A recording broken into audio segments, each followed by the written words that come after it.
बात उस समय की है जब एक विधवा औरत खाना पकाने के लिए जंगल में लकड़ियां इकट्ठा कर रही थी। तभी उसने एक सूखी लकड़ी उठाई जिसके अंदर एक सांप का बच्चा छिपा बैठा था। इस बात से बेखबर औरत लकड़ियों के साथ सांप को भी अपने घर ले गई। घर जाकर उसने जैसे ही लकड़ियों को जमीन पर रखा तभी वो सांप बाहर निकल आया। औरत के पास एक पालतू बंदर भी था जो उसके साथ खेलने लगा। औरत ने सांप को देखा लेकिन उसे मारा नहीं क्योंकि उसके कोई बच्चे नहीं थे। शादी के कुछ दिन बाद ही उसके पति की मृत्यु हो गई और किसी तरह वह इस छोटी सी झोपड़ी में जिंदगी काट रही थी। फिर उसने सांप को पालने का फैसला किया। औरत उसे अपने बच्चे की तरह प्यार करती और भूख लगने पर गाय का दूध पिलाती। फिर ऐसे ही कुछ साल बीत गए और वो सांप अब बड़ा हो गया। फिर एक दिन वो सांप एक लड़के का रूप धारण कर लेता है। ये देख औरत समझ जाती है कि वो कोई साधारण सांप नहीं बल्कि एक इच्छाधारी नाग है। फिर एक दिन सांप ने औरत से कहा, आप मेरी शादी का प्रस्ताव राजा के समक्ष लेकर जाइए। ये सुन औरत बोली, बेटा ये तो असंभव है, राजा मेरी बात बिल्कुल नहीं सुनेगा। इस पर सांप ने कहा, माँ एक बार पूछने में क्या जाता है, मैं जानना चाहता हूँ कि राजा अपनी पुत्री की शादी मुझसे कराएंगे या नहीं। औरत बोली, ठीक है बेटा, मैं कल जाऊंगी। फिर अगले दिन वो महल की तरफ निकल पड़ी। थोड़ी देर चलने के बाद औरत महल पहुंच गई। जैसे ही उसने अंदर जाने का प्रयास किया तभी द्वारपालों ने उसे रोकते हुए कहा, आपको अंदर जाने की अनुमति नहीं है। जब तक राजा का आदेश नहीं होता कोई भी व्यक्ति महल के अंदर नहीं जा सकता। औरत बोली, बेटा राजा से बहुत जरूरी बात करनी है, कृपया करके मुझे जाने दें। उसके बार बार आग्रह करने पर द्वारपालों ने उसे महल के अंदर जाने दिया। औरत राजा के पास गई और कहा, मैं अपने बेटे के लिए आपकी पुत्री का हाथ मांगने आई हूँ और मैं ये भी पहले ही सुनिश्चित कर देती हूँ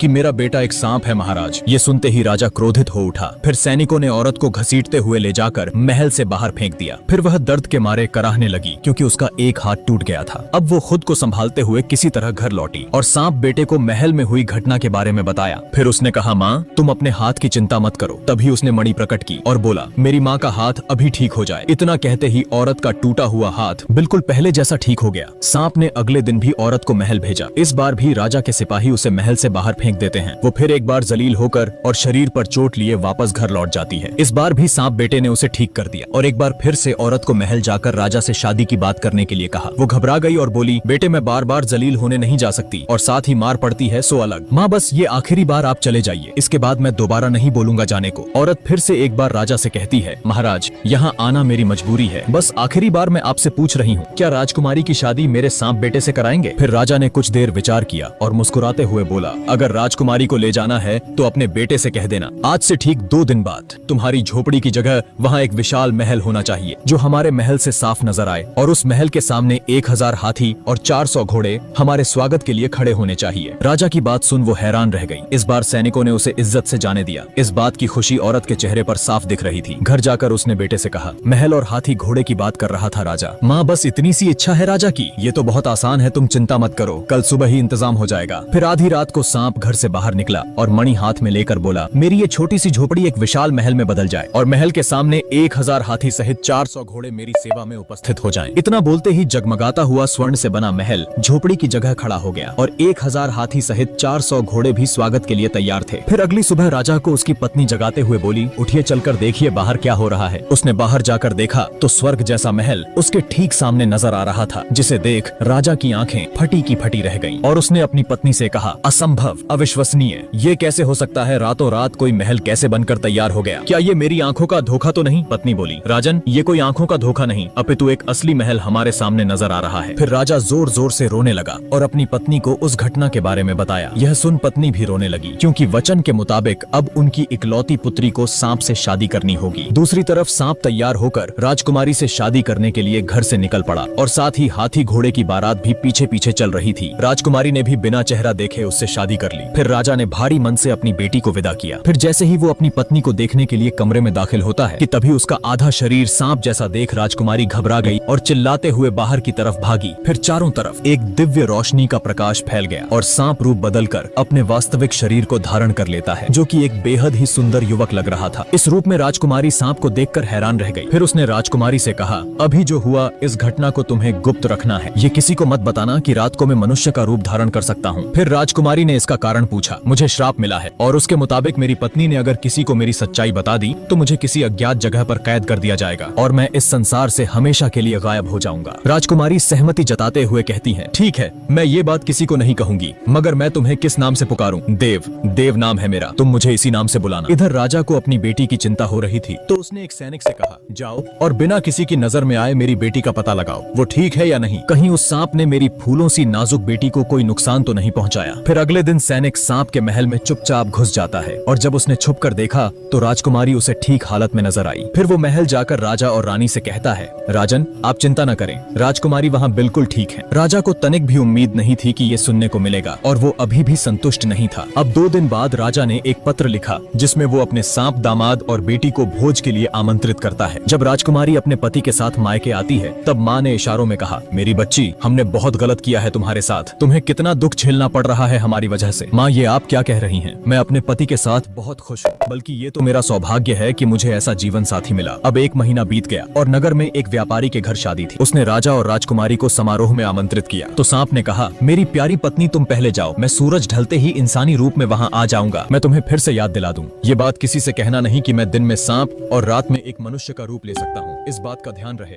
नहीं तो तुम्हें पता है कि इसका अंजाम क्या होगा मेरे साथ। पति के कहे अनुसार राजकुमारी उस भव्य समारोह में अकेले ही चली जाती है। अब सूरज ढलते ही सांप ने अपना रूप बदला और वह भी निकल पड़ा। फिर जैसे ही वो समारोह में पहुंचता है उसके चेहरे का तेज देखकर लोगों की आंखें खुली की खुली रह गईं। सबके मन में बस एक ही विचार चल रहा था कि इतना सुंदर युवक आखिर कौन है। इधर राजकुमारी बैठी अपने पति को देख रही थी कि तभी उसकी माँ वहाँ आकर बोली, बेटी तुमने देखा ना कितना सुंदर युवक है। सबकी निगाहें बस उसी पर टिकी हैं। काश दामाद जी सांप ना होकर ऐसा ही कोई सुंदर युवक होते। माँ की बात उसे कांटे की तरह चुभी और क्रोधित होकर राजकुमारी बोली, माँ आप मेरे पति को ताना मारना बंद कीजिए और जिस सुंदर युवक को आप देख रही हैं वह कोई और नहीं बल्कि मेरे पति है और उनका नाम देव है। उसके इतना बोलते ही देव वहाँ से अदृश्य हो गया जैसे वह कभी था ही नहीं। ये देख राजकुमारी घबराकर अपने सांप पति को तलाशने लगती है मगर उसे वो कहीं नजर नहीं आता। पति के ना मिलने पर अब वो जोर जोर से रोने लगी। ये देख माँ ने कहा, मेरी बच्ची तुम रो क्यों रही हो? आखिर ऐसा क्या हो गया? मुझसे बहुत बड़ी भूल हो गई माँ, जो मैंने आपको उनकी सच्चाई बता दी, मगर अब कुछ नहीं हो सकता। मेरे पति मुझे छोड़कर हमेशा के लिए जा चुके। बेटी फिर तो ये सारा दोष मेरा है, न मैं दामाद जी की बुराई करती और न तुझे कुछ कहना पड़ता। राजकुमारी बोली, मैं अपने पति से बहुत प्यार करती हूँ, चाहे वो कहीं भी हो, मुझे उन्हें ढूंढना ही होगा। फिर अगली सुबह राजकुमारी सफर के लिए जरूरी सामान लेकर पति की तलाश करने घर से निकल पड़ी। अब 4 दिन हो गए राजकुमारी भूखी प्यासी बिना रुके चलती रही। जंगल में न जानवरों का डर न कमजोर शरीर उसके इरादे को तोड़ पाया। थकान से चूर हुई वो एक जंगल से गुजर रही थी कि तभी उसके सामने एक बूढ़ा व्यक्ति आया और कहा, तुम्हें उत्तर दिशा में जाना चाहिए, वहाँ तुम्हें इंद्रदेव मिलेंगे, अब वही तुम्हारे पति के बारे में कुछ बता पाएंगे। राजकुमारी उत्तर दिशा की तरफ चल पड़ी और कुछ देर चलने के बाद वो इंद्रदेव के पास पहुँच गई। फिर उनसे पूछा, हे प्रभु मैं अपने खोए पति को ढूंढ रही हूँ, क्या आप जानते हैं कि वो मुझे कहाँ मिलेंगे? यहाँ से थोड़ी दूरी पर समुद्र है, वहाँ जाकर समुद्र के देवता वरुण देव से पूछना, मुझे पूरा विश्वास है उन्हें जरूर मालूम होगा कि तुम्हारे पति कहाँ हैं। अब राजकुमारी समुद्र की दिशा में चलने लगी। क्या जंगल और क्या पहाड़, चाहे चिलचिलाती धूप हो या मूसलाधार बारिश, ये सब सहते हुए 3 दिन के बाद वो आखिरकार समुद्र किनारे पहुंच गई। फिर हाथ जोड़ उसने समुद्र देव को पुकारा। उनके आते ही राजकुमारी ने रो रो कर अपने पति के बारे में बताया, कैसे वह एक पल में ही कहीं गायब हो गए। प्रभु अब तो कई दिन बीत गए उन्हें गायब हुए। मैं आपसे विनती करती हूँ कि कृपया कर मुझे एक बार उनका पता बता दें, नहीं तो मैं उनकी तलाश करते हुए अपने प्राण त्याग दूंगी। ये सुन वरुण देव बोले, तुम्हें प्राण त्यागने की कोई आवश्यकता नहीं है, तुम्हारे पति सही सलामत हैं, लेकिन वे समुद्र के उस पार दूसरे छोर पर जंगलों के बीच एक खूंखार चुड़ैल के कब्जे में हैं, जो आत्माओं से सौदा कर उन्हें छलपूर्वक अपना गुलाम बना लेती है। इस पर राजकुमारी कहती हैं, चाहे वो कितनी ही ताकतवर चुड़ैल क्यों न हो, मैं वहां जाऊंगी और उसके चंगुल से अपने पति को छुड़ाकर वापस लेकर आऊंगी। बस आपसे इतनी ही गुजारिश है, मुझे समुद्र पार उस जगह तक पहुंचा दें। तुम्हारी यही इच्छा है तो ठीक है, मैं तुम्हें वहां ले जाऊंगा। फिर उन्होंने एक मछली का रूप धारण किया और राजकुमारी उनके पीठ पर बैठ गई। अब वे तूफान की रफ्तार से तैरते हुए बस कुछ ही क्षणों में समुद्र पार कर दूसरे छोर पे राजकुमारी को पहुंचा दिया। अब जैसे ही वो एक पेड़ के नीचे आराम करने बैठी कि तभी एक भयानक हंसी उस जगह गूंजने लगी। फिर पल भर में ही चुड़ैल राजकुमारी के सामने प्रकट हुई। वो भागती उससे पहले ही चुड़ैल ने उसे पकड़ लिया और उठाकर अपने साथ ले गई। जब वो राजकुमारी को अपने घर लेकर आई, वहीं पिंजरे में कैद देव ने अपनी पत्नी को तुरंत पहचान लिया। राजकुमारी ने भी उसे देख लिया था, मगर वे दोनों ही खामोश रहे। अब चुड़ैल कहती है, तुम यहीं रहना, मैं शिकार करने जा रही हूँ, अगर कहीं भागने की कोशिश की तो मैं तुम्हें कच्चा खा जाऊंगी। इतना बोलकर वह चली गई। उसके जाते ही राजकुमारी ने अपने पति को कैद से बाहर निकाला और एक दूसरे के गले लग गए, मगर चुड़ैल गई नहीं थी। उसने छुपकर सब कुछ देख लिया। फिर वह मन ही मन सोचने लगी, मुझे पहले ही संदेह था कि ये दोनों पति पत्नी हैं। जब वह शिकार करके वापस लौटी तो उसने दोनों को पेट भर के हिरण का मांस खिलाया ताकि वह बाद में उन्हें स्वाद लेकर खा सकें। अगले दिन चुड़ैल ने राजकुमारी से कहा, मैं बाहर जा रही हूँ, जब मैं वापस लौटूं तो मुझे इंसानी मांस पका हुआ चाहिए। ध्यान रहे, अगर तुमने बात नहीं मानी तो मैं तुम दोनों में से किसी एक को खा जाऊंगी।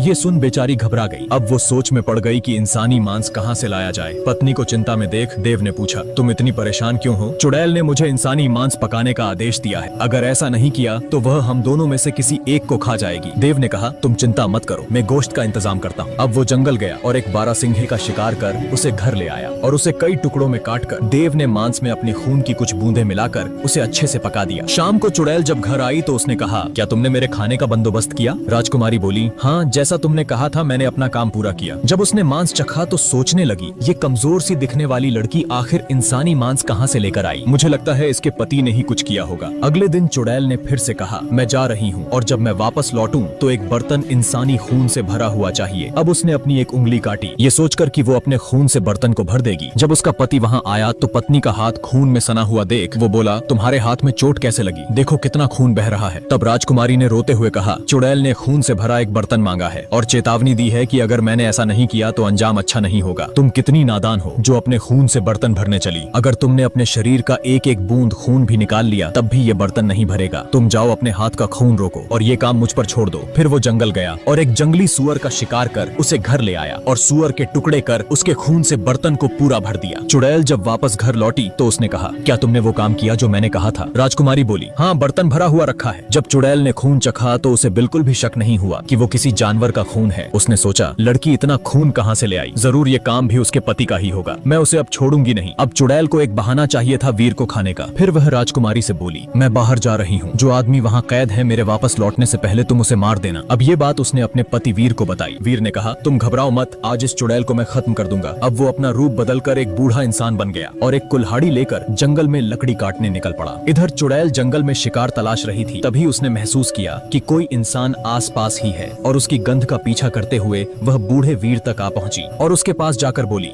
ए बूढ़े इंसान, तुझे डर नहीं लग रहा जो तू मेरे जंगल से लकड़ियां काटने की गुस्ताखी कर रहा है? इसके लिए मुझे क्षमा करे, मैं तो बस एक जवान लड़के के लिए ताबूत बना रहा हूँ। चुड़ैल ने पूछा, आखिर कौन था वो जिसकी मृत्यु हुई? था एक नौजवान जिसकी पत्नी ने ही उसे चाकू से मार दिया। ये सुनकर चुड़ैल बहुत खुश हुई। उसने सोचा, आखिर लड़की ने खुद की जान बचाने के लिए अपने पति को मार दिया। लगता है मुझसे गलती हो गई, ये ताबूत मैंने उसके कद से छोटा बना दिया, अब मुझे दूसरा बनाना पड़ेगा। तभी चुड़ैल बोली, मैं इसमें लेट कर देखती हूँ क्योंकि वो मेरे ही कद का था, मैं उसे जानती थी। जैसे ही वो उसमें लेटी, वीर ने तुरंत ताबूत को बंद कर उसमें आग लगा दी। देखते ही देखते चुड़ैल ताबूत के साथ जलकर भस्म हो गई। अब वीर श्राप से मुक्त होकर अपनी पत्नी के साथ वहाँ से चला गया।